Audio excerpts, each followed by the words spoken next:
हरिओम। प्रार्थना के लिए ध्यानात्मक आसन में बैठेंगे। कमर गर्दन एक सीध में रखते हुए दोनों हाथ ज्ञान मुद्रा में गहरी श्वास लेंगे। ओम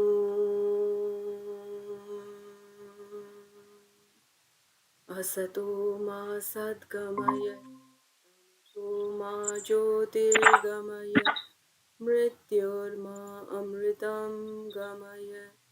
ॐ पूर्णमदं पूर्णमिदं पूर्णात् पूर्णमुदच्यते पूर्णस्य पूर्णमादाय पूर्णमेवावशिष्यते।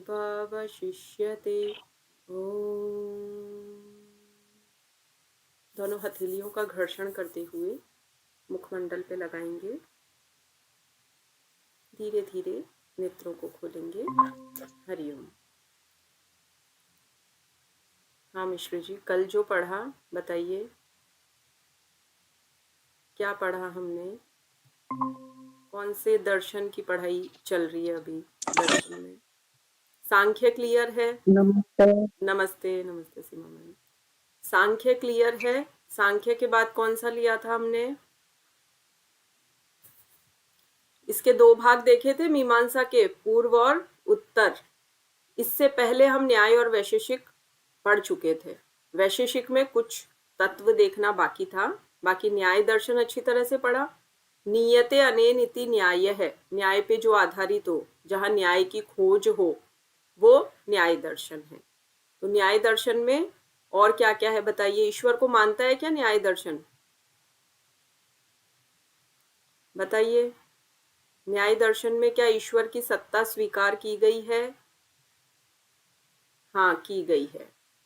ठीक है, कल ये देखा था ना, रिवीजन किया होगा। ईश्वरवादी दर्शन है ये। बिल्कुल बिल्कुल ईश्वरवादी दर्शन है। ईश्वर को ही परमात्मा कहा है। ईश्वर के कितने गुण हैं? परमात्मा के 6 गुण हैं। ऐश्वर्य, वीर्य, यश, श्री, ज्ञान और वैराग्य। और बाकी सौंदर्य भी तो। हाँ, बाकी ये तर्क प्रधान है। इसमें तर्क वितर्क बहुत होते हैं। जैसे सुकरात अपने शिष्यों से तर्क करते थे ना, सुकरात की पढ़ाने की शैली यही थी, वो तर्क करते थे, बहस करते थे। और हमारे जो नालंदा तक्षशिला जो प्राचीन विश्वविद्यालय, वहां भी यही होता था। शिक्षा दी जाती थी, कोई परीक्षा नहीं होती थी, एग्जामिनेशन नहीं होता था, तर्क वितर्क होते थे। उसके आधार पे फिर गुरुदेव शिष्यों को ये उनकी शिक्षा पूर्ण हुई ये बताते हुए गुरु दक्षिणा लेके स्नातक घोषित करते थे।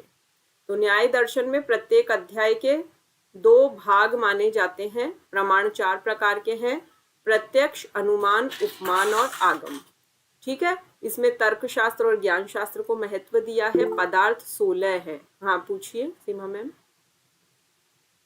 रचना जी, जरा वो 25 तत्व को दोहरान कराइए। प्राकृतिक, महत्व, अहंकार, और उसमें 3 आ गए, सात्विक, राजसिक और तामसिक। फिर सात्विक में मन, फिर कर्मेंद्रियां 5 और 5 ज्ञानेंद्रियां, ठीक और है, तामसिक में आ गए 5 तन्मात्राएं और 5 महाभूत, तो 5 चौक 20, तो ये हो गए 1 मन हो गया 21। 21। और प्राकृतिक और महत्व और अहंकार ये 24 हो गए हुआ। 24। एक पुरुष हाँ, पुरुष ईश्वर को नहीं अलग। मानते हैं। और जब आप योग पढ़ेंगे उसमें 26 पढ़ेंगे। क्यों? क्योंकि इसमें उसमें पुरुष की एंट्री नहीं है ना। एंट्री नहीं है। पुरुष की तो अलग सत्ता है, वो आएगा हाँ तब हाँ, प्रकृति समझ एक्टिवेट गई। होगी ना। तो हाँ, अभी तो जब मैं केवल देख वो रही थी तो प्रकृति, मैंने कहा यही होगा। हाँ, वो अभी प्रकृति का बता रखा है केवल वो चार्ट। ठीक है। ठीक है, तो कुल 25 है और योग में 26 है, क्योंकि जब ईश्वर को भी मान लिया जाएगा ना, तो 25 की जगह वहां 26 हो जाएंगे। ठीक है, चलिए, ये है हमारे 16 पदार्थ। तो इनके नाम याद कर लेंगे, इनकी डिटेल आप ज्यादा अभी मत जाइए। जब हम PYQ करेंगे और उसमें कहीं लगा कि बार बार पूछा जा रहा है, तो हम इनकी डिटेल करेंगे। और बाकी फर्स्ट पेपर में आपको ये पढ़ाई जाएगी, तो इनके नाम सभी याद कर लेंगे। अब एक दिन में तो ऐसा नहीं है कि नाम सबको याद हो जाए, धीरे धीरे धीरे रोज पढ़ते हुए हो जाएंगे। की नोट्स में बना के रखिए। ठीक है, चलिए अब आगे बढ़ेंगे वैशेषिक दर्शन में। वैशेषिक विशेष कौन से 4 तत्व मानता है? ये परमाणुवाद पे आधारित है। इसके लिए कीवर्ड क्या आएगा? परमाणुवाद। ठीक है, 4 परमाणु मान रहा है, आकाश तत्व को ये नहीं मानता है। ये मानता है पृथ्वी, जल, वायु और अग्नि। महर्षि कणाद विरचित है, वो प्रणेता है। मोक्ष प्राप्ति को महत्वपूर्ण माना है। ईश्वर को सृष्टि का नियंत्रक और स्वामी माना गया है। ईश्वर ही कंट्रोल करता है। वैशेषिक दर्शन ने सृष्टिवाद के सिद्धांत का वर्णन किया है। सृष्टि का निर्माण पृथ्वी, जल, वायु, अग्नि। ठीक है, ये 4 है। कुल सूत्र कितने हैं? 370। अध्याय कितने हैं? 10। प्रमाण कितने हैं? केवल 2, प्रत्यक्ष और अनुमान। और प्रत्येक अध्याय के 2-2 भाग है। तो पदार्थों का स्वरूप अगर जानना है तो वैशेषिक दर्शन हमें पढ़ना ही होगा। ये उनको जानने में हमारी सहायता करता है। चलिए आगे का देखेंगे। अब ये भाव पदार्थ कल हम पढ़ रहे थे, इनको हम डिटेल में देखते हैं। जैकेट पहन ले, मत बुलवा, बीमार होके आना, बढ़िया है। द्रव्य वह है जिसमें गुण और कर्म अधिष्ठित होते हैं, जैसे पृथ्वी, जल, तेज, वायु, आकाश, काल, दिशा, मन और आत्मा। ये है द्रव्य। गुण और कर्म की बात है यहाँ पे। फिर गुण और कर्म है तो फिर गुण क्या है, पहले ये प्रश्न आया। तो द्रव्य में जो रहते हैं लेकिन खुद काम नहीं करते हैं, तो जैसे रंग, रूप, गंध, स्वाद, स्पर्श, संख्या, परिमाण, पृथकत्व, ये सब क्या है? गुण। पृथकत्व, पृथक यानी अलग अलग करना। संख्या की बात आई, परिमाण यानी भार, कितना भार है, तो ये गुण है द्रव्यों के। ठीक है, द्रव्य सब्सटेंस, कोई पदार्थ, तो उसके गुण की बात हो रही है। तो उसका रंग कैसा है, रूप कैसा है, गंध कैसी है, उसमें स्वाद क्या आ रहा है, स्पर्श करने पे वो कैसा महसूस हो रहा है, चिकना है, खुरदरा है, वैसे संख्या क्या है उसकी, परिमाण, वजन कितना है। फिर कर्म की बात करें, वह विशेषता जो द्रव्य को गति में लाती है। कोई भी द्रव्य है, अगर वो गति में आया, अब ये याद कर लेंगे, उत्क्षेपण, अपक्षेपण, आकुंचन, प्रसरण, गमन। ठीक है, ये पता होना चाहिए, ये पीवाईक्यू में है हमारा इंक्लूडेड। तो आप 6 जो भाव पदार्थ है वैशेषिक दर्शन में, उसमें अगर कर्म की बात करें तो कर्म कितने हैं? 5 प्रकार के। उत्क्षेपण, अपक्षेपण, आकुंचन, प्रसरण, गमन। गमन यानी जाना, प्रसरण यानी फैलना, आकुंचन सिकुड़ना। अपक्षेपण और उत्क्षेपण ऊपर और नीचे के अनुसार, जैसे हम कोई चीज ऊपर फेंकते हैं, बॉल ऊपर गई, ऑटोमेटिकली वो नीचे आई, ये सब कर्म में इंक्लूडेड होंगे। तो वैशेषिक दर्शन के टाइटल को याद करोगे, 6 भाव पदार्थ। ठीक है, उसमें द्रव्य, गुण, कर्म, कर्म के 5 प्रकार याद करोगे। की नोट्स बनाइए, बहुत इजी डिटेल यहाँ समझिए, नहीं आता है बार बार पूछिए, लेकिन आपकी जो लर्निंग है, याद करने का काम है, वो की नोट से ही होगा। फिर आगे हम देखेंगे सामान्य, विशेष और समवाय। ये क्या है? सामान्य मतलब वह जो अनेक पदार्थों में एक जैसी प्रकृति दर्शाए। जैसे सभी जीवों में क्या है? आत्मा है, जीवत्व है। सब जीवों के अंदर आत्मा है, तभी तो वो बोल पा रहे हैं, प्राण शक्ति है, चल फिर रहे हैं, सब कर्म कर रहे हैं। तो ये सामान्य। विशेष बात क्या है कि वह जो प्रत्येक आत्मा या परमाणु को दूसरों से अलग बनाती है। अब हर आत्मा का कोई अलग अलग संस्कार है। कोई व्यक्ति सात्विक प्रकृति का, कोई राजसिक, कोई तामसिक। तो ये जो पहचान है, ये विशेष पहचान उसे भीड़ से अलग करती है। समवाय क्या है? वो संबंध जो अविच्छेद्य, ये जो शब्द है अविच्छेद्य, मतलब जिसका विच्छेद ना किया जा सके, तोड़ा ना जा सके, अनब्रेकेबल। तो वो 2 वस्तुओं में जो रहता है अविच्छेद्य रूप से, जैसे गुण और द्रव्य का संबंध। गुण और द्रव्य में जो संबंध है वो समवाय कहलाएगा। तो ये 6 नाम याद कर लेंगे अभी आप, और केवल 5 आप याद कर लेंगे कर्म के प्रकार। ठीक है, अब हम मीमांसा दर्शन की बात करेंगे। मीमांसा दर्शन में 16 अध्याय है। इसको 2 भागों में विभाजित किया, पूर्व मीमांसा, उत्तर मीमांसा। पूर्व कर्मकांड है, उत्तर ज्ञान कांड है। ऐसे बिल्कुल पक्का करके चलेंगे, इसको कोई कंफ्यूजन नहीं रखना है। 12 अध्याय 16 है। पहले जो 12 है वो पूर्व मीमांसा में है, और बाद में जो 12 के बाद कितने बचे? 16 में से 12 माइनस हुए तो 4 बचे। कितने बचे? 4। तो वो किस में है? ज्ञान कांड। वो क्या है? वेदांत दर्शन। ठीक है, महर्षि बादरायण विरचित। जैकेट पहन जा, तंग मत कर। तो 12 अध्याय क्रमबद्ध रूप से लिखे गए हैं। तो सूत्रों की कुल संख्या कितनी है? 2745 सूत्र। 2 भाग, पूर्व मीमांसा, उत्तर मीमांसा। वेद का कर्मकांड पूर्व में, उत्तर मीमांसा को वेदांत मीमांसा कहते हैं। इसमें ज्ञान कांड का वर्णन है। अब कल भी मैंने बताया, पहले भी बताया कि जहां भी यज्ञ, हवन, होम आदि कार्य होते हैं वो कर्मकांड में माने जाते हैं। और बाकी यज्ञ, बलि, हवन, इनसे स्वर्ग प्राप्ति संभव है। तो पूर्व मीमांसा के अनुसार कर्म कांड करो तो आपको स्वर्ग की प्राप्ति होगी। स्वर्ग प्राप्ति के लिए कर्म कांड आवश्यक है। अब इसमें 5 प्रकार के कर्म बताए हैं। नित्य कर्म जो हमें रोज करना चाहिए, जैसे संध्या वंदन है, सूर्य देव को जलार्घ्य देना, ये रोज करने चाहिए। नित्य कर्म मतलब बिना किसी गैप के, रोजाना स्नान आदि से निवृत्त होके ये सब करना। काम्य क्या है? कोई इच्छा से किए गए कर्म, जैसे मेरा रिजल्ट अच्छा है, उस कामना से मैंने कोई कर्म किया। निषेध मतलब जिसकी मनाही है, कि जीवों की हिंसा नहीं करनी है, मनाही है, निषिद्ध। प्रायश्चित मतलब किसी साधक से कोई पाप हो गया तो उस पाप के प्रायश्चित के लिए वो जो कर्म करता है, जैसे चांद्रायण आदि व्रत होते हैं, चांद को देखकर एक एक ग्रास बढ़ाना घटाना कला के अनुसार, वो प्रायश्चित कर्म है। नैमित्तिक कर्म किसी निमित्त से जो किए जाते हैं, जैसे राजा दशरथ ने पुत्रेष्टि यज्ञ करवाया, पुत्र प्राप्ति के लिए यज्ञ करवाया, वो नैमित्तिक कर्म है। तो प्रकृति के नियमानुसार कर्म करने वाले को उसका फल मिलता है। तो कर्म जो जैसा करेगा, मनाही है, निषिद्ध है वो कर्म, फिर भी कोई उसे कर रहा है तो उसे पाप कर्म का भी दंड मिलेगा। और किसी ने अगर पुण्य कर्म किया है, अपने नित्य कर्म में कोई व्यवधान नहीं किया है, तो उसे उन अच्छे कर्मों का फल भी मिलेगा। तो प्रत्येक कर्म का निश्चित फल होता है, इसलिए कर्म फल की इच्छा किए बिना निरंतर कर्म करते रहना चाहिए। निष्काम कर्म की बात हर जगह आपको मिलेगी, श्रीमद् भगवद गीता में, उपनिषदों में, और ये दर्शन में भी।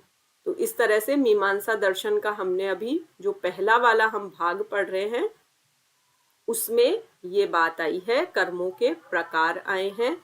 ज्ञान योग में भी कर्म इसी तरह से आपको पढ़ने हैं। हाँ पूछिए, बोलिए। रचना जी, एक बार ये 5 कर्म वापस से समझा दीजिए, मेरे को बैठते ही नहीं है दिमाग में। देखिए, उदाहरण से याद करो। आप अपने एग्जाम्पल से, आपने कोई निमित्त से कोई, एक तो नित्य कर्म जो हम रोजाना करते हैं, जैसे हम रोजाना प्राणायाम करते हैं, कभी मिस नहीं करते। स्नान करने के बाद हम हमारे घर में जो भी मंदिर हमने बनाया वहाँ दीपक आरती करते हैं दोनों समय, हम संध्या वंदन करते हैं। तो ये नित्य कर्म है हमारे, इसमें गैप नहीं आना चाहिए। और देखिए, पहले तो त्रिकालिक संध्या का विधान था, ये तो बाद में कुछ मुगलों का शासन, अंग्रेजों का, कि हमने संध्या वंदन छोड़ दिया। गायत्री की उपासना हर घर में होती थी, पंचपात्र होते थे, सब संध्या करते थे। फिर जैसे सुधारक आए स्वामी दयानंद जी सरस्वती, तो उन्होंने कुछ ऐसी संध्या की इजी विधियां बनाई कि ठीक है, इतना समय नहीं दे सकते संध्या में, तो चलो आप ये शॉर्ट वाली ऐसे कर लो। तो वो भी एक प्रकार, तो ये नित्य कर्म है। तो इसमें गैप नहीं होना चाहिए। नहीं मतलब किया तो कोई आपको विशेष निमित्त से नहीं किया। नित्य शब्द है मतलब रोज करने की है। और काम्य मतलब अब आपने कोई डिजायर से किया है, कोई इच्छा है, आपने कोई विशेष इच्छा से किया है। काम्य मतलब किसी कामना, काम्य शब्द को कामना से याद रख लो, कोई कामना है आपकी तो वो काम्य कर्म कहलाएगा। और निषेध मतलब मनाही, नेगेशन, रेस्ट्रिक्शन, प्रोहिबिशन, जिसकी बिल्कुल मनाही है कि नहीं करना है, तो वो निषिद्ध कर्म है। प्रायश्चित कर्म मतलब किसी से कोई पाप हो गया अनजाने में, जाने में, तो अपने गुरुजी से जाके कहा, गुरुजी ये पाप हो गया, तो गुरुजी प्रायश्चित कर्म देते थे शिष्यों को कि जो रोजाना गायत्री जाप करते हो, आज तुम्हें दुगना करना है, तिगुना करना है, जितना गंभीर अपराध है उतना ही गंभीर या उतना ही ज्यादा प्रायश्चित कर्म होता है। तो ये भी है कि कठोर से कठोर कोई बहुत गंभीर अपराध भी हुआ, कोई कर्म हुआ, तो उसका भी प्रायश्चित होता है, और अल्टीमेट जो होता है वो चांद्रायण व्रत कहलाता है। तो इस तरह से प्रायश्चित कर्म किए जाते हैं। नैमित्तिक थोड़ा मतलब सा उदाहरण भी बता दीजिए तीसरे चौथे का। निषेध में जिसकी मनाही है, जैसे जीवों की हिंसा नहीं करनी, अब ये तो निषिद्ध कर्म है ना। किसी को मन वचन कर्म से बुरा नहीं कहना है, मतलब मैं मन में भी किसी का बुरा नहीं सोचूं, किसी को मुंह से भी गाली ना दूं, कठोर शब्द ना बोलूं, और कर्म तो ऐसा कोई करूं ही नहीं कि किसी को अकारण मारना पीटना, चाहे वो पशु है, पक्षी है, मनुष्य है। तो ये निषिद्ध कर्म है। निषेध मतलब मनाही, जिनका प्रोहिबिशन किया गया है, वो निषिद्ध है। प्रायश्चित मतलब अब निषिद्ध काम कर लिया, जैसे शिष्य जंगल में लकड़ी काटने गया गुरुकुल के लिए, और अनजाने में उससे पेड़ काटते समय कोई पक्षी मारा गया। उसने आके गुरुजी से कहा, गुरुजी मेरे से आज अनजाने में एक पक्षी का वध हो गया, क्या करना चाहिए? तो गुरुजी कहेंगे, आज तुम जब संध्या को वंदन करने बैठो शाम को, तो माता गायत्री की तुम्हें 11 माला अतिरिक्त करनी है। रोज तुम जितनी करते हो उससे 11 माला अतिरिक्त करो। ऐसा कोई विधान उन्होंने कर दिया, तो फिर वो शिष्य का प्रायश्चित माना जाएगा कि भाई इससे अनजाने में ये अपराध हुआ, अब इसका प्रायश्चित हो गया। अब किसी ने निषिद्ध कर्म जानबूझ के किया, किसी को मारा, अब उसका भी प्रायश्चित का विधान तो होता ही है। अब वो जितना गंभीर कर्म होगा वैसा ही उसका प्रायश्चित का प्रकार होगा। तो एक व्रत होता है चांद्रायण, उसमें चंद्रमा की कला जैसे जैसे बढ़ती है। अब जैसे कल पूर्णिमा है, तो ये उजला पक्ष शुक्ल पक्ष चल रहा है, तो इसमें एक एक एक एक कौर बढ़ाते जाना है ग्रास। पहले दिन 1 ग्रास, दूसरे दिन 2, तीसरे दिन 3, ऐसे 15 ग्रास तक। जैसे किसी का सपोज अभी चल रहा है चांद्रायण, तो कल पूर्णिमा है तो 15 ग्रास भोजन करेगा, चांद को देखकर रात्रि को, दिन भर कुछ भी नहीं खाना है। अब परसों से जब कलाएं घटेगी कृष्ण पक्ष में, तो उसके वापस से वो ग्रास एक एक एक एक कम होते होते निराहार तक वो आएगा। तो 1 महीने की चांद्रायण व्रत की ये साधना चलती है। तो फिर ये मानते हैं कि अब आपका प्रायश्चित हो गया, आपने जो पाप कर्म किया। नैमित्तिक, ये शब्द याद रखो, निमित्त। निमित्त मतलब किसी बात को निमित्त बना के करना, किसी निमित्त मैंने किया। जैसे अगर मेरा परिणाम मेरे पक्ष में आया, तो मैं इस निमित्त से अपने घर में सत्यनारायण भगवान की कथा करवाऊंगी, तो ये नैमित्तिक हो गया। ठीक है। कोई पर्व आया कि ये मकर संक्रांति है, तो उस दिन मैंने इस तरह से ये सूर्य देव की आराधना की, इस निमित्त से। जन्माष्टमी आई तो मैंने कृष्ण भगवान की आराधना की, इस निमित्त से मैंने ये कर्म किया, तो ये नैमित्तिक हो गया। जैसे मुंडन संस्कार वगैरह भी ये भी हाँ आएंगे हाँ, इसमें? ये भी इसी में इंक्लूडेड है, ये भी इसी में इंक्लूडेड है, बिल्कुल। कोई भी जो घर में हम इस तरह का कोई भी 16 संस्कारों में से कोई पूजा, कोई कर्म जो रखवाते हैं, वो नैमित्तिक में आता है। ठीक है। अब आगे बढ़ेंगे हम। पूर्व मीमांसा की ही बात चल रही है अभी, तो इसके प्रवर्तक है महर्षि जैमिनी। पर्यायवाची कल हमने नाम देख लिए थे। वेदों के कर्मकांड की बात है, संगीता और ब्राह्मण भाग की बात है। यहाँ पे संगीता मतलब जितने भी मंत्र है उनका कलेक्शन, ब्राह्मण मतलब उन मंत्रों का उच्चारण।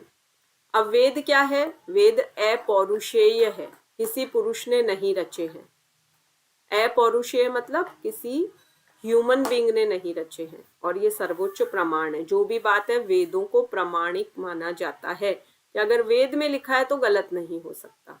अब लक्ष्य क्या है पूर्व मीमांसा दर्शन का?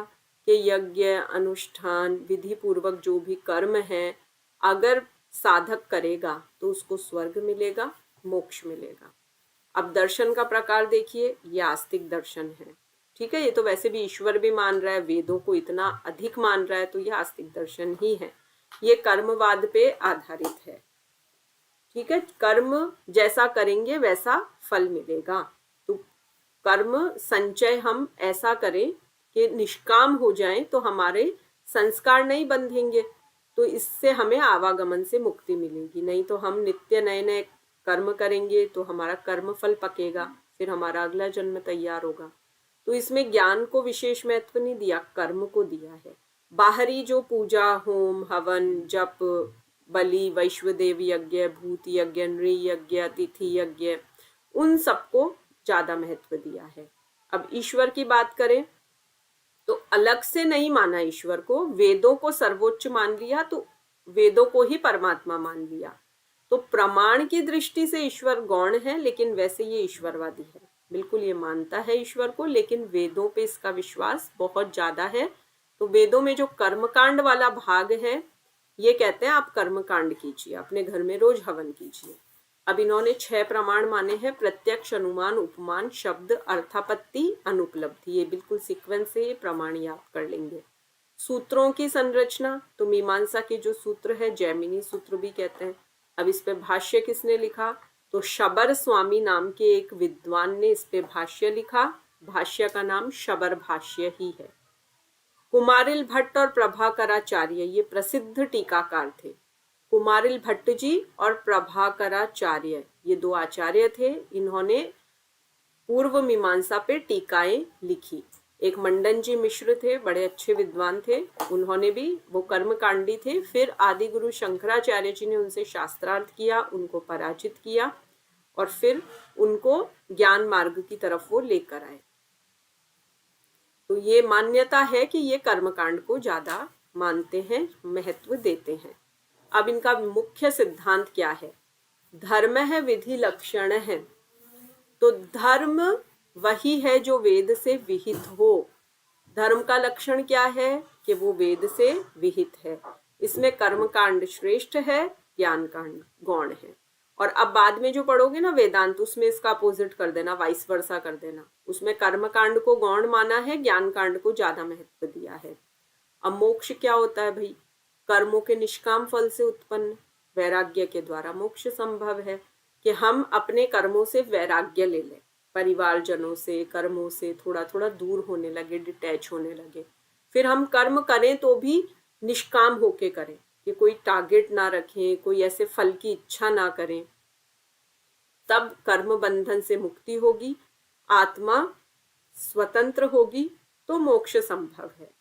अब आत्मा कैसी मानते हैं, ये नित्य हमेशा रहती है, आत्मा नष्ट नहीं होती है, सर्वव्यापी, सब तरफ व्याप्त है, हर जगह।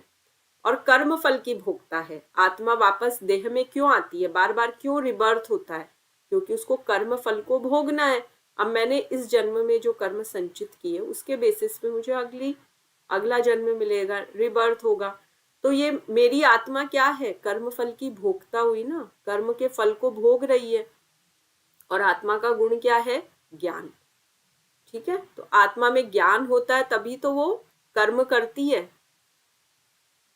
ठीक है, मैं मानू पूर्व मीमांसा क्लियर है, तो हम उत्तर मीमांसा की तरफ बढ़े। उत्तर मीमांसा का दूसरा नाम वेदांत दर्शन भी है। महर्षि वेदव्यास जी बादरायण सिनोनिम्स है, पर्यायवाची है, कंफ्यूज्ड मत होना।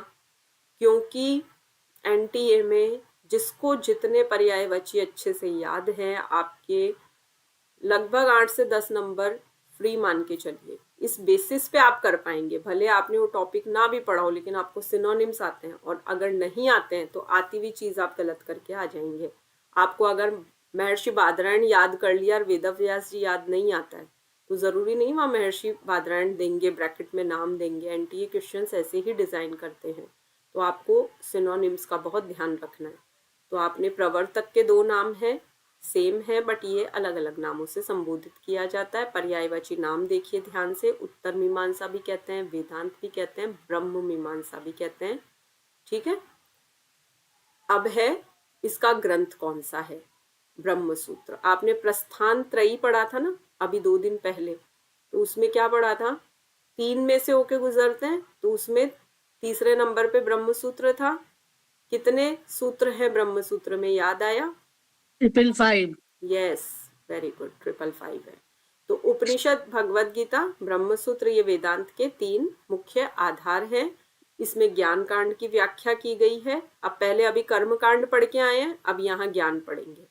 अब यहाँ क्या कहा जाता है, ब्रह्म, आत्मा, जीव जगत, इन सब का, मोक्ष का, इन सब का विश्लेषण, विश्लेषण मतलब एनालिसिस, तो इनकी तत्व मीमांसा हुई है, एनालिसिस हुआ है, ब्रह्म क्या है, जीव का लक्ष्य क्या है, जीव क्यों आया, जीव और ब्रह्म का संबंध क्या है, जगत क्या है। तो वैसे भी आपने अभी जब वेद पढ़े थे तो जीव, जगत, जगदीश्वर 3 शब्द लेके चलते हैं हम, आत्मा, परमात्मा और जगत 3 लेके चलते हैं ना, त्रयी। तो इसमें भी आप वही लेके चलिए कि ये जिज्ञासा हुई कि कौन है, क्या है, मैं क्यों आया, क्या रिलेशन है। तो वो सारे ज्ञान कांड की यहाँ बात की गई है। अब मोक्ष कैसे मिलेगा? तो ब्रह्म ज्ञान द्वारा। अगर हम ब्रह्म को जान ले तो हमें मोक्ष मिल जाएगा। जैसे आपने सांख्य पढ़ा, उसमें क्या लिखा था? प्रकृति पुरुष को 2 चीज देती है, भोग भी देती है, अपवर्ग भी देती है। जो भोग लेगा उसको मोक्ष नहीं मिलेगा, जो अपवर्ग लेगा उसको मुश्किलें जरूर मिलेगी लेकिन उसको मोक्ष मिल जाएगा। तो वैसे ही यहाँ पे क्या कहा गया है कि ब्रह्म ज्ञान जिसे होगा उसे मोक्ष मिल जाएगा। अब कहीं ये ब्रह्म कौन है भाई, कैसा है, कैसा दिखता है, क्या करता है, क्या रूटीन है ब्रह्म का? तो ब्रह्म नित्य है, कभी खत्म ना हो ऐसा, निराकार, कोई आकार नहीं है ब्रह्म का। जैसे हम कहते हैं ना, हवा को हम महसूस करते हैं लेकिन हवा को आंखों से देख नहीं सकते, बता नहीं सकते उसका शेप कैसा है। तो वैसे ही ब्रह्म निराकार है, कोई आकार नहीं है, सर्वज्ञ है ब्रह्म। ब्रह्म को सब आता है, हाईली इंटेलिजेंट, सारी नॉलेज है ब्रह्म को। सर्वव्यापक मतलब हर जगह, हम कहते हैं ना कण कण में भगवान है, रोम रोम में ईश्वर है। तो सर्वव्यापक है वो। कारण और कार्य मतलब कोई भी कार्य हो रहा है, आज हम ये स्टडी कर रहे हैं, क्लास में बैठे हैं, हम पढ़ रहे हैं, इसका कारण और कार्य भी ब्रह्म है।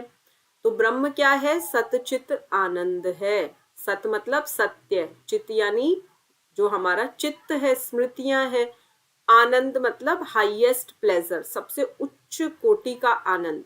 तो ब्रह्म सतचित आनंद है। तो लास्ट में जो आनंद है ना वो ब्रह्म का गुण है। बाकी सतचित तो क्या कहेंगे, जीव और जगत के गुण हैं।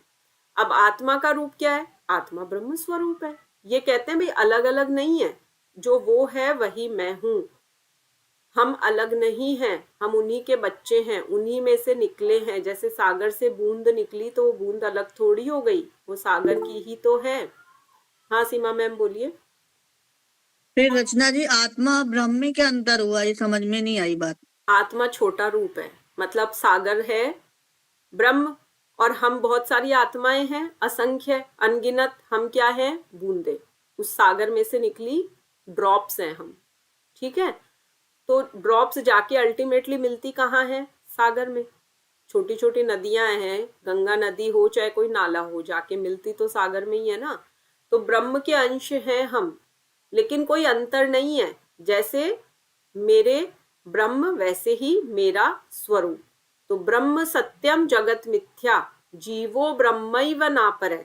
ब्रह्म सत्य है, जगत मिथ्या है, जीवो ब्रह्मैव नापरः। जीव अपर नहीं है, जीव भी ब्रह्म ही है। तो जीव को क्या माना है? हम सारी जो आत्माएं हैं पूरे ब्रह्मांड में, विश्व में, हम सब ब्रह्म का अंश हैं।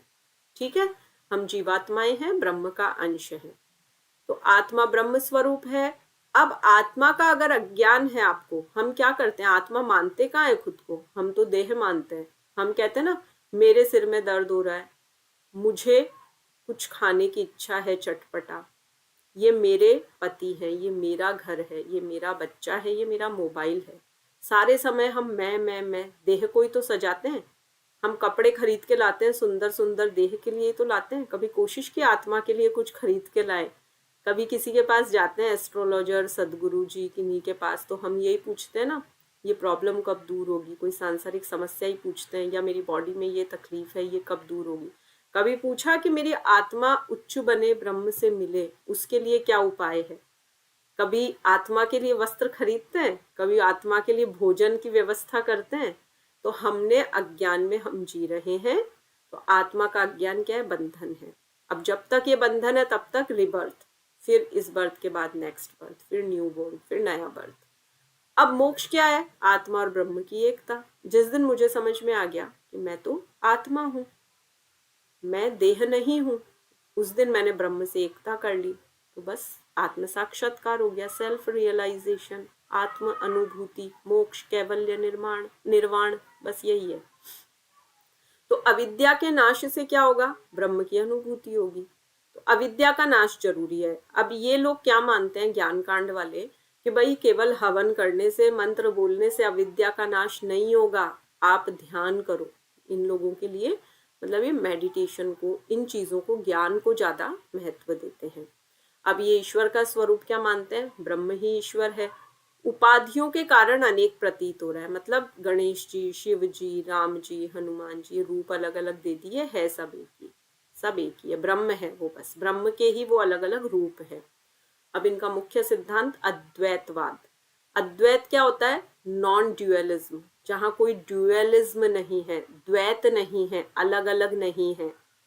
ब्रह्म सत्य, जगत मिथ्या, जीव ब्रह्मैव नापर है, ये मैं एक्सप्लेन कर चुकी हूँ। ठीक है, ब्रह्मैव नापर है मतलब जीव अपर नहीं है, अलग नहीं है, ब्रह्म ही है। अब आए रामानुजाचार्य जी, उन्होंने कहा नहीं, मैं इस बात से सहमत नहीं हूं, अद्वैत नहीं, विशिष्टाद्वैत है। मतलब क्या है कि हम हैं ऑर्डिनरी लोग और वो है स्पेशल, तो विशिष्ट द्वैत है, ड्यूअलिज्म है, आत्मा अलग है, परमात्मा अलग है, ब्रह्म अलग है। तो ब्रह्म तो बहुत खास है, विशेष है, स्पेशल है, और हम ऑर्डिनरी हैं, सामान्य हैं, आम लोग हैं, तो विशिष्टाद्वैत है।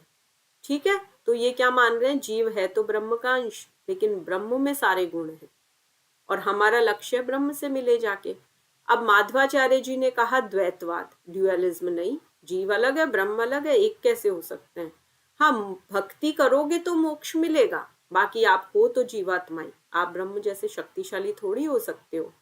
तो माधवाचार्य जी का द्वैतवाद प्रसिद्ध है, रामानुजाचार्य जी का विशिष्टाद्वैत प्रसिद्ध है, और आदि शंकराचार्य जी का अद्वैतवाद प्रसिद्ध है। ब्रह्म सूत्र के 555 ये पता है ही आपको, तो कोई डाउट ही नहीं है इसमें। अभी तक पढ़ा वो आया समझ में? आगे वाली स्लाइड ले लें। चलिए, अब किसी ने पूछा कि भाई क्या प्रमाण है ब्रह्म के और जगत के, सब बताओ। तो भाई श्रुतियां पढ़ लो, उपनिषद पढ़ लो, आप स्मृति गीता जी पढ़ लो, श्रीमद् भगवत गीता, तर्क कर लो। आओ, आदि गुरु शंकराचार्य जी क्या करते? तर्क ही तो करते थे। फिर मुख्य अवधारणा क्या है? मायावाद। ये शब्द याद रखना, शंकर का मायावाद मतलब आदि गुरु शंकराचार्य जी का मायावाद।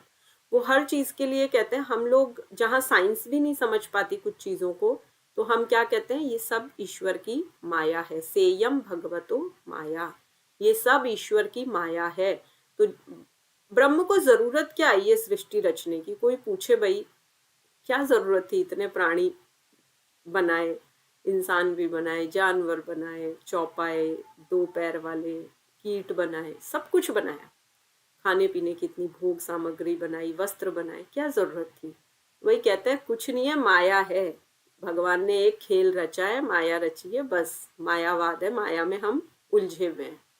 बाकी लक्ष्य क्या होना चाहिए? जीव और ब्रह्म का ऐक्य यानी यूनिटी मिल जानी चाहिए।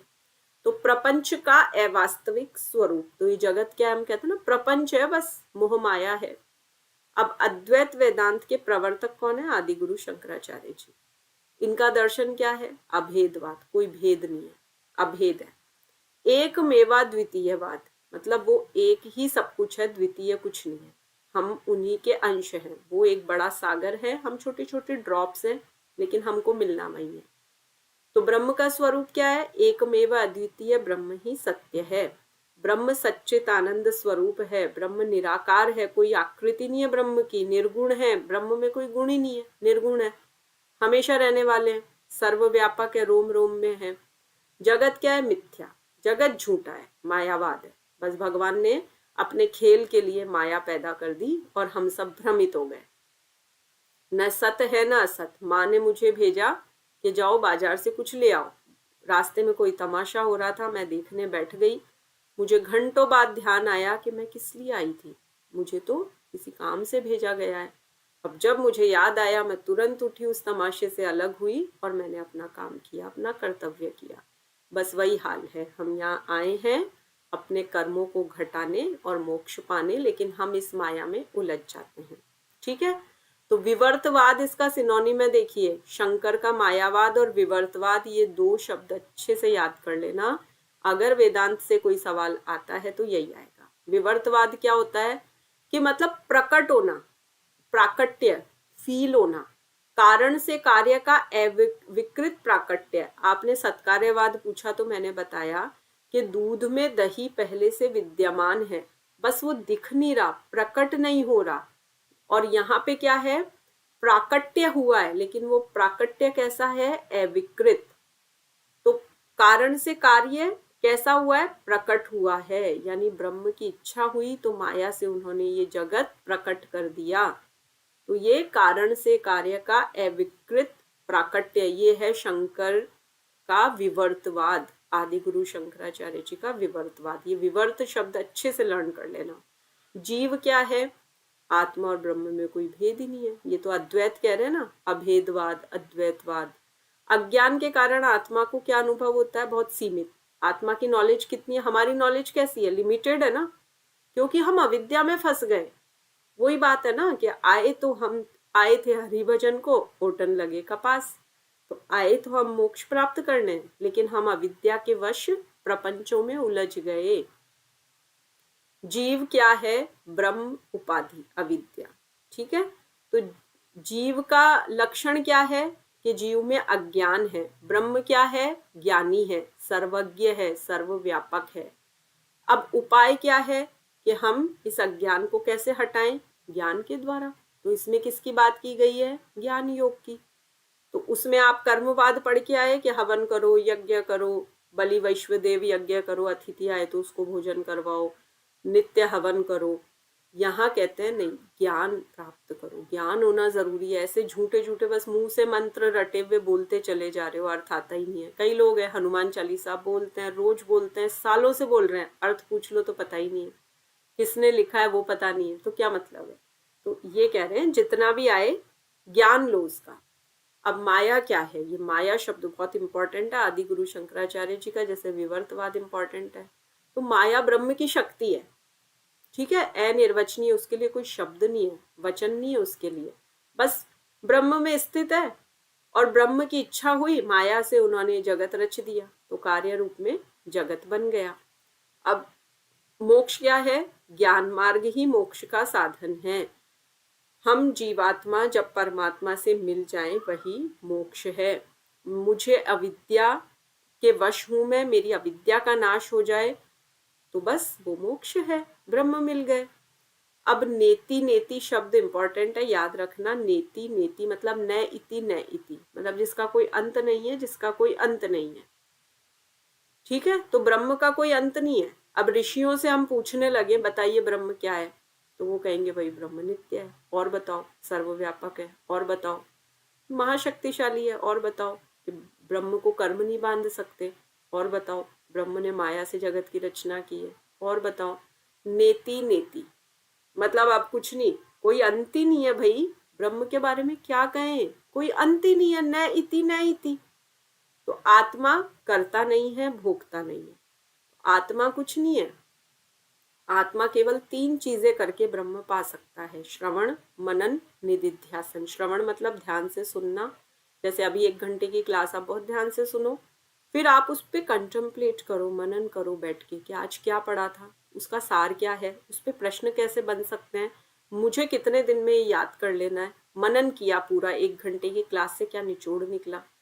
निदिध्यासन मतलब अब व्यवहार में लेके आना है कि अब अगर मुझे नेट जेआरएफ करना है तो अब मुझे इन चीज़ों को व्यवहार में लाना है, इसको एक हैबिट बनाना है। तो हम कहीं प्रवचन सुनने जाते हैं तो हम ये ध्यान देते हैं कितनी गैदरिंग थी, किसी ने क्या पहना था, महाराज जी कैसे बैठे थे, कैसी कुर्सियाँ थी, एसी था या नहीं, वो कुछ नहीं देखना है। कथा सुनने गए हो तो ध्यान से सुनो, घर आके उस पर मनन करो, और फिर उनकी कोई भी 2, 3, 4 अच्छी बातें लेके उसको हैबिट में लाओ। निदिध्यासन मतलब व्यवहार में लाओ।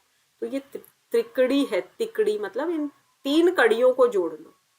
तो प्रस्थान त्रयी का भाष्य, उपनिषद, भगवद गीता, ब्रह्म सूत्र, ये बहुत इंपॉर्टेंट। नीचे एक स्तोत्र है, आदिगुरु शंकराचार्य जी ने लिखा है, पुनरपि जननम पुनरपि मरणम पुनरपि जननी जठरे शयनम इह संसारे बहुदुस्तारे कृपया पाहि मुरारे पारे। के कर्म करते हैं, बार बार जननी के जठर में आते हैं, यानी माँ के पेट में आते हैं, गर्भ में आते हैं, फिर मर जाते हैं, फिर वापस से आ जाते हैं, कर्म बांधते रहते हैं। तो भाई ये संसार क्या है, दुस्तर, अंतनीय इसको पार नहीं पाया जा सकता। तो हे ईश्वर, मुरारे मतलब हे ईश्वर, हे मुरारी, मुझे आप पार लगाइए। तो ये बड़ा सुंदर सा इनका एक स्तोत्र है जो आदि गुरु शंकराचार्य जी ने रचा है। अब मैं ये मानूं वेदांत दर्शन आप सबको समझ में आ गया, क्लियर है क्या है वेदांत में, ठीक है। हाँ, आगे वो एक बार पढ़ के फिर करना पड़ेगा मनन, तब आएगा। ये चलिए, एमए में है क्या? नहीं है ना एमए में तो? में ये वाला नहीं। नहीं, अद्वैत नहीं है, अद्वैत नहीं आएगा, ये आएगा योग दर्शन आएगा, इसको अच्छे से पढ़िए। चलिए योग दर्शन प्रारंभ करते हैं। सबसे पहले देखेंगे सांख्य दर्शन पे आधारित है, व्यवहारिक है, वो थ्योरी है, ये प्रैक्टिकल है, ये बात बता दी। ईश्वर को माना है, और ईश्वर कौन है? पुरुष विशेष, मतलब हमारी तरह ऑर्डिनरी नहीं है, ही इज स्पेशल। अष्टांगिक साधना प्रणाली है, मतलब 8 अंग की साधना अष्टांग योग की। लक्ष्य क्या है? योग चित्त वृत्ति निरोध है, चित्त की वृत्तियों का निरोध करो और मोक्ष प्राप्त करो, कैवल्य प्राप्त करो। सूत्र संरचना क्या है? 195 सूत्राज हैं, 4 पाद हैं। पहला समाधि पाद 51, साधन पाद 55, विभूति पाद 55, कैवल्य पाद 34। योग की परिभाषा योगश्चित्त वृत्ति निरोध। अष्टांग योग आपको सबको याद है, मुझे रिपीट करने की जरूरत ही नहीं है, हम योग के विद्यार्थी हैं, ये हम सबसे पहले पढ़ के आते हैं ये चीज। तो अष्टांग योग क्लियर है सीक्वेंस से, अगर नहीं है तो कर ले। इसमें बहिरंग अंतरंग पता है, पहले 5 बहिरंग है, बाद के 3 अंतरंग है। चित्त महत तत्व का ही विशेष रूप है, यानी बुद्धि का परिष्कृत रूप। चित्त क्या? स्टोर हाउस ऑफ मेमोरीज, स्मृतियों का भंडार गृह। अब तक मेरे जीवन की जो भी अच्छी बुरी मेमोरीज है, वो जहाँ एक जगह कलेक्ट होती है, वो चित्त है। वो सात्विक गुण से रिलेटेड होगी तो अच्छी होगी, रजस से होगी तो मिक्स होगी, तमस से होगी तो कुछ बैड मेमोरीज होगी। वृत्तियां कितनी है? वृत्तय पंचतय क्लिष्टा क्लिष्टा प्रमाण विपर्य विकल्प निद्रा स्मृतय है। 5 प्रकार है, कैटेगरी 2 है, क्लिष्ट अक्लिष्ट। नाम याद कर लेंगे। क्लेश 5 है, पंच क्लेश, अविद्या अस्मिता राग द्वेष अभिनिवेश, पंच क्लेशः। ईश्वर क्या है? क्लेश कर्म विपाका शयैर परामृष्ट है, पुरुष विशेष ईश्वर है जो क्लेश से परे है। कर्म उसको नहीं बांध सकते। विपाक यानी जब कर्म फल पक जाता है तो वो कर्म ही नहीं कर रहा तो पकेगा क्या।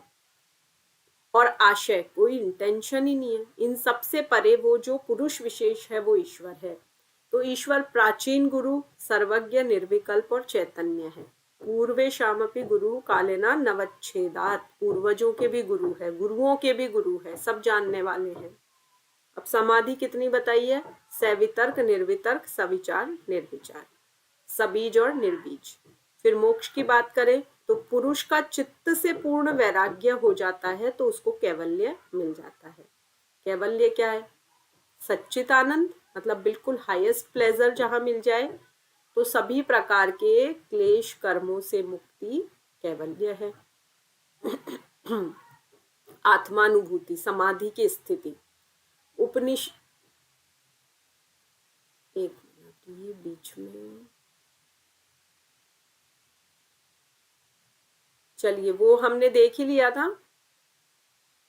चलिए ये एक बार देख लीजिए मीमांसा वाली बात। हाँ, आपके सिलेबस में एक टॉपिक है ना, ज्ञान मीमांसा, तत्व मीमांसा, आचार मीमांसा। सिलेबस रोज पढ़ते हो तो ये जरूर पढ़े होंगे 3 शब्द। इनका एक बार अर्थ देख लो, फिर हम नास्तिक दर्शन प्रारंभ करेंगे। उपनिषद 108 है, आदि गुरु शंकराचार्य जी ने 10 पे टीका लिखी है, सबको याद है। ईश, केन, कठ, प्रश्न, मुंडक, मांडुक्य, ऐत्रेय, तैत्तिरीय, छांदोग्य, बृहदारण्य, ये 10 सीक्वेंस से याद होनी चाहिए, ऊपर नीचे नहीं होनी चाहिए। मीमांसा क्या है? मीमांसा का मतलब रिसर्च, इंक्वायरी, किसी बात का अन्वेषण करना, खोज करना। अब मीमांसा 3 प्रकार की, एक ज्ञान मीमांसा, तो अभी अभी जो आप पढ़ के आए हो ना, वेदांत दर्शन, महर्षि वेदव्यास जी विरचित, तो इसमें ज्ञान कांड की बात की है ना। फिर तत्व मीमांसा, जितने भी एलिमेंट्स है उनका एनालिसिस, उनका रिसर्च, तो महर्षि जैमिनी द्वारा प्रतिपादित है ये। तो इसमें धर्म के स्वरूप और कर्मकांड का विवेचन है। आचार मतलब हम आचार में क्या लाएं, डेली जो व्यवहार है हमारा, नियमित दैनिक जो कार्यकलाप है उसमें क्या है, तो आचार, नियम और मर्यादा का प्रतिपादन है कि हमें अपनी दिनचर्या कैसी रखनी है, कैसा व्यवहार करना है औरों के साथ, नियम क्या है, मर्यादा क्या है, वो सारी बातें हैं। तो ये आप सिलेबस में देखेंगे तो आप वहाँ टिक लगा लेना, ये हमारा आज क्लियर हो गया है। अब हम नास्तिक दर्शन शुरू करेंगे। अब एक बार आप मुझे बता दीजिए, आस्तिक दर्शन 6 आप लोगों ने अभी श्रवण किया, मनन और निधिध्यासन बाकी है, तो हम आगे बढ़ जाएं क्योंकि ये बहुत इजी है। जैन दर्शन सबसे सरल, मैं जैन दर्शन को ही मानती हूँ। एक बार उसकी बेसिक थ्योरी समझ लोगे ना तो कभी भी नहीं अटकोगे, और इससे थोड़े गहरे सवाल आने लगे। अब ये जो नॉर्मल बातें हैं ना, ये माता पिता का नाम और ये सब तो केवल आपके परिचय के लिए है, बाकी एनटी अब इतने इजी सवाल नहीं पूछ रहा है। एनटी अब थोड़े डीप क्वेश्चंस करने लगा है, तो इसको आप थोड़ा डीप में पढ़ेंगे तो अच्छा रहेगा। आगे बढ़े, स्टार्ट कर दें जैन दर्शन। चलिए ये शब्द कहाँ से आया, जिन, जिन शब्द, तो इसका ये मतलब है जिसने अपनी इंद्रियों को और मन को जीत लिया हो वो जिन है। तो ये ऐसा नहीं कहते कि साहब जो इनके 24 तीर्थंकर हुए वही जिन है। आज भी जो साधना करेगा और अपने मन को, इंद्रियों को जीत लेगा वो जिन है। तो ये भगवान को नहीं मानते, जो इनके 24 तीर्थंकर है ये उन्हीं को मानते हैं। अब इनको नास्तिक क्यों कहते हैं, हालांकि ये तीर्थंकरों को मान रहे हैं, ये रिबर्थ भी मान रहे हैं, लेकिन ये वेदों को नहीं मानते। हमारे जो ये 4 वेद है ना, वेद उपनिषद, उन्हें नहीं मानते, इसलिए ये नास्तिक कहलाते हैं। तो मन और इंद्रियों को जीतने वाला जिन सिद्ध पुरुष है वो तीर्थंकर कहलाते हैं। तीर्थंकर शब्द याद रखना। और कितने हैं इनके तीर्थंकर, 24। सबसे पहले कौन थे, ऋषभ देव जी, और 23वें पार्श्वनाथ जी, और फिर 24वें महावीर स्वामी। ठीक है, तो वो 24 हुए, उनके बाद ये धर्म चला आ रहा है। इसमें भी अलग अलग पंथ हो गए, मत हो गए, अलग अलग बट गए ये। तो मेन 2 है, श्वेतांबर, दिगंबर। श्वेत अंबर, सफेद वस्त्र, जो सफेद वस्त्र पहने वो श्वेतांबर। दिक अंबर, आकाश ही जिसका वस्त्र हो, मतलब निर्वस्त्र, जो ये बाहरी कपड़े ना पहने, नग्न रहे, वो दिगंबर। दिगंबर साधना बहुत मुश्किल है, श्वेतांबर थोड़ी फ्लेक्सिबल है। और दिगंबर में साध्वियां नहीं होती है, श्वेतांबर में साध्वियां होती है। अब महावीर स्वामी का परिचय देखेंगे। 6ठी शताब्दी ईसा पूर्व काल है इनका। जन्म स्थान इनका, हाँ सीमा मैम बोलिए। मैम जो नागा साधु होते हैं उनको बोलते हैं कि दिगंबर? नागा साधु आते हैं अलग परंपरा से, ठीक है, वो अखाड़ा परंपरा होती है, वो शंकराचार्य जी की परंपरा है, वो वेदों को मानते हैं, वो अलग है, वो तंत्र में दीक्षित होते हैं। जैन एकदम अलग है, जैन धर्म अलग है, ठीक है। और ये माइनर्स कहला रहे हैं अभी भारत में, क्योंकि बहुत ज्यादा संख्या नहीं है इनकी। तो नागा साधु नहीं कह सकते आप। नागा साधु तो यहाँ कुंभ हुआ था, स्नान करने आए ना, अखाड़ा आता है पूरा, उतरते हैं वो, कितने लोग उतरते हैं एक साथ, पूरा ग्रुप आता है कुंभ में। जहां भी दुनिया के किसी कोने में वो आएंगे कुंभ स्नान करने। जैन लोग नहीं जाते हैं, जैन लोग मानते ही नहीं है कुंभ स्नान कुछ है, क्योंकि वो वेद नहीं मानते हैं ना, वो वेदों को मानते ही नहीं है, ये बिल्कुल अलग है। चलिए, इनका जो महावीर स्वामी का जन्म हुआ ना, वो क्षत्रिय कुल में हुआ, ठीक है। गोत्र इनका कश्यप था, पिता का नाम सिद्धार्थ, माता का नाम त्रिशिला। बचपन में इनका नाम रखा गया वर्धमान। अब क्या होता है, अरिहंत शब्द यूज होता है। इनका जो नमोकार मंत्र है उसमें भी अरिहंत शब्द आता है ना, नमो अरिहंताणम।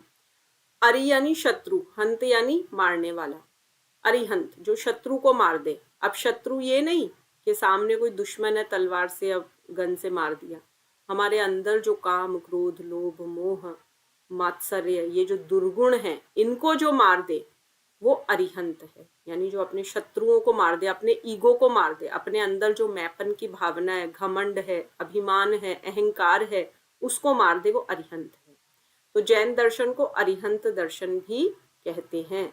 तो ये शब्द सिनोनिम याद रखना। अरिहंत दर्शन क्या है, जैन दर्शन के लिए शब्द आया है। बाकी ये बहुत इजी वाले नहीं आएंगे, पेरेंट्स का नाम वगैरह नहीं आएगा, थोड़ा सा टफ बनता है पेपर, ध्यान से देख लेना इसको। निश्चित रूप से एक प्रश्न आता है जैन दर्शन से, एक आता है बौद्ध से। 4 नंबर पक्के हैं अगर इनको अच्छे से कर लिया तो, क्योंकि एक प्रश्न 2 नंबर का है ना, 4 नंबर अगर नेट निकालना है, देखो 4 नंबर का बहुत महत्व है। जैन धर्म के 2 समुदाय मैंने बताया, दिगंबर और श्वेतांबर आ गया। निर्वस्त्र है, स्त्री शरीर में मुक्ति संभव नहीं है मानते हैं, और ये इनका आचरण बहुत कठोर होता है। अलग से बर्तन भी नहीं रखते, अपने हाथ में ही भोजन लेके खाते हैं, और वो भी निश्चित मात्रा, बहुत ज्यादा नहीं खाते हैं, भिक्षा मांगकर ही अपना निर्वाह करते हैं। श्वेतांबर है, सफेद वस्त्र, थोड़े उदार होते हैं, ये रुकते हैं, थोड़ा अच्छा इनका होता है, मीन्स इनके जितना कठोर नहीं होता है। तो जीव का लक्षण क्या है? चैतन्य, मतलब जीव कॉन्शियस है, ये मानते हैं। अब इनका एक सप्तभंगी नय फेमस है, प्रसिद्ध है। इसमें ये मान के चलिए आप, पहले ये देखिए, एक चित्र दिख रहा है आपको, उसमें एक हाथी है। तो 6 अंधे लोग बैठे हैं, एक हाथी आया, तो उनको हाथी के गले में घंटी है, कुछ आवाज आई, कुछ आया है, कोई आया है, कौन है, चलो देखें। आंखें तो नहीं, टटोल के तो देख सकते हैं, हाथ तो है, सेंसेस तो है अंदर के। तो एक अंधा चढ़ गया, उसकी सूंड के पास जाके खड़ा हुआ, एक उसके ऊपर बॉडी को देखने लगा, एक ने पांव पकड़ा, एक ने पूंछ पकड़ी, ऐसे करके 6 अलग अलग जगह पे पहुंचे। तो पहला अंधा व्यक्ति चिल्लाया हाथी की सूंड के लिए कि अरे ये तो कोई लंबी सी स्लाइड है। पूंछ वाले ने कहा कि ये तो एक रस्सी है। उसके पेट पे जिसने हाथ लगाया उसने कहा ये तो एक दीवार है। एक ने कान पकड़े थे तो कहा अरे पंखा है, हवा आ रही है, झल रहे हैं तो। और किसी ने उसके दांत पकड़े तो बोला ये तो सांप है। तो सबको अलग अलग अनुभूति हुई। तो मतलब सत्य को कोई अल्टीमेटली पा नहीं सका। 6 में से एक ने भी ये नहीं कहा कि ये तो हाथी है। आधा आधा सत्य पता है सबको, थोड़ा थोड़ा। एक को थोड़ी बात पता है, एक को पूंछ का पता है, एक को सूंड का पता है। अब जिसको सूंड का पता है उसको बॉडी का नहीं पता, जिसको दांत का पता है उसको कान का नहीं पता। तो आधा अधूरा ज्ञान। नए यानी ले जाना होता है वैसे तो ज्ञान आगे बढ़ना चाहिए, एक जगह नहीं रुकना चाहिए। अब ये स्यात शब्द है ना, ये स्यात दिख रहा है लिखा हुआ सप्तभंगी नए के नीचे, सात है। स्यात का अर्थ होता है शायद, इंग्लिश में हम कहते हैं ना परहैप्स, मे बी। जैसे पूछे आज बारिश होगी क्या, मे बी, हो सकता है। परहैप्स शायद, मतलब कुछ श्योर नहीं, मुझे पक्का पता नहीं है, तो मैं कह देती हूँ स्यात। तो स्यात अस्ति मतलब शायद है, स्यात नास्ति मतलब शायद नहीं है। स्यात अस्ति नास्ति हो भी सकता है, ना भी हो। स्यात अवक्तव्यम, शायद ये बताया नहीं जा सकता, व्यक्त नहीं किया जा सकता। तो इस तरह से ये पूरे जो 7 सिद्धांत है, कहने का तात्पर्य है कि इनसे जब जैन दार्शनिकों से कोई सवाल हम पूछते हैं तो ये बताते हैं, उत्तर देते हैं कि ठीक है जिन है हमारे, अच्छा आप कर्म मानते हो, हाँ कर्म बंधते हैं। कर्म किन बातों से बंधते हैं कि अरे हम बोलते हैं ना तो हम जीवों की हिंसा कर देते हैं, तो फिर उससे भी कर्म बनता है, तो रिबर्थ होता है। तो रिबर्थ कौन करता है? भाई कोई ईश्वर तो है? नहीं नहीं, ईश्वर कुछ नहीं है। तो भाई ये जिन कौन है? ये तो हमारे देवता है, मंदिर तक बने हुए हैं, पार्श्वनाथ जी के मंदिर है, मंदिर मार्गी भी होते हैं, वहां जाके पूजा भी करते हैं। लेकिन जब कोई अल्टीमेट बात आती है जहां वेदों को कनेक्ट करना है, वहां ये क्या कह देते हैं? स्यात, मतलब पता नहीं, पूरा मुझे नहीं पता, I don't have complete knowledge of it. जो आधा अधूरा ज्ञान है वहां उसको जब पूरा व्यक्त नहीं किया जा रहा है तो स्यात शब्द आ जाता है। शायद हो सकता है, शायद ना भी हो, शायद है भी और नहीं भी है। तो ऐसी ये चीजें सप्तभंगी नए कहलाती है। ठीक है, तो अब याद रहेगा, इसको सापेक्षवाद भी कहते हैं। अब आपको हमेशा नेट जेआरएफ में सीधा क्वेश्चन नहीं मिलेगा, नएवाद नहीं लिखेंगे, सापेक्षवाद लिख देंगे। तो आप कंफ्यूज मत होना, नएवाद है और ये 7 सिद्धांत है। इनको बार बार बोलोगे तो अपने आप थोड़े से याद हो जाएंगे, और स्टार्टिंग के 3-4 हो गए तो भी काफी है, आप इनका एक अंदाजा निकाल पाएंगे कि ये क्या है। अनेकांतवाद भी कह देते हैं इसको। अनेकांतवाद, किसी वस्तु को अलग अलग दृष्टिकोणों से देखो, एक से मत देखो। आप लोगों ने मुझे कॉल किया, ठीक है, मैंने कॉल पिक नहीं किया। आप में से एक ने कहा कि हो सकता है कहीं बिजी हो, दूसरे को थोड़ी चिंता आई कहीं बीमार तो नहीं है, कॉल पिक नहीं कर रही है। तीसरे ने कहा अरे आजकल नहीं करती है, ज्यादा व्यस्त रहती है। चौथे ने कहा अरे पहले तो बहुत मॉडेस्ट थी, आजकल थोड़ी घमंडी हो गई है, कॉल पिक ही नहीं करती। बात एक ही है कि कॉल पिक नहीं हुआ।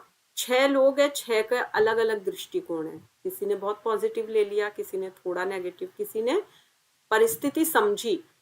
तो इसमें जो इनके आचार्य हैं, विशेष रूप से महाप्रज्ञ जी, वो क्या कहते हैं कि किसी भी वस्तु को एक नजर से मत देखो, सापेक्षवाद रखो, अलग अलग दृष्टिकोण से देखो, अनेकांतवाद से देखो। सास ने मना किया बहू को कि घी को हाथ नहीं लगाना डब्बे को, बहू ने झगड़ा कर लिया, सास तो मुझे सामान को छूने नहीं देती, सारी महंगी चीजें अपने कब्जे में रखती है। अरे भाई, उसके पीछे हो सकता है कोई कारण हो कि उन्हें लग रहा हो बहू के स्वास्थ्य के लिए अभी घी ठीक नहीं है, 2 दिन बाद इसे खिला दूंगी, तो वो हित सोच रही है, लेकिन बहू ने दूसरे नजरिए से नहीं देखा तो क्लेश का कारण बन गया। तो आचार्य महाप्रज्ञ जी ने इन चीजों पे काफी रिसर्च की, तो उन्होंने यही कहा कि आजकल जो रिलेशंस बिगड़ रहे हैं, परिवारों में कलह हो रहे हैं, क्योंकि सापेक्षवाद नहीं है, देखने का एक ही नजरिया लेके चलते हैं सब, बस नेगेटिव सोचना है, विधेयात्मक सोच खत्म हो गई है। इस वजह से इन्होंने ये सिद्धांत अपनाया कि सोचो, सब तरफ से सोचो, एक पॉइंट को एक ही नजरिए से मत सोचो। अब स्यात् अस्ति मतलब शायद हो सकता है, जग में पानी है, हाँ हो सकता है। स्यात् नास्ति, नहीं जग में पानी नहीं है, किसी ने पी लिया तो नहीं है। स्यात् अस्ति नास्ति, कि हो सकता है हो भी नहीं भी हो, आधा भरा हुआ है। स्यात् अव्यक्तम चौथे नंबर पे है, कहा नहीं जा सकता, क्योंकि जग के ऊपर ढक्कन लगा हुआ है तो हमें पता ही नहीं पानी है या नहीं है। फिर 5वें नंबर पे है स्यात् अस्ति अवक्तव्यम, संभव है कि हो पर मैं नहीं कह सकता, I am not sure about it कि है या नहीं। स्यात् नास्ति अव्यक्तम, कि हो सकता है उसमें नहीं है पानी, खाली है वो, पर मैं अपने पे नहीं लेती भाई, हो सकता है हो, उसमें देख लो आप खुद जाके, मतलब मैंने एकदम स्यात् शब्द ले लिया, शायद आप खुद परीक्षण करो। स्यात् अस्ति नास्ति अवक्तव्यम, कि हो सकता है कभी हो कभी नहीं हो, मैं अभी कुछ इस बारे में निश्चित रूप से नहीं कह सकती। तो ये लास्ट का जो इसका मुख्य उद्देश्य है ना, कि सत्य को देखो तो हर वस्तु को अलग अलग दृष्टिकोण से देखो, एक दृष्टिकोण से मत देखो, वन वे उसका मतलब मत लो।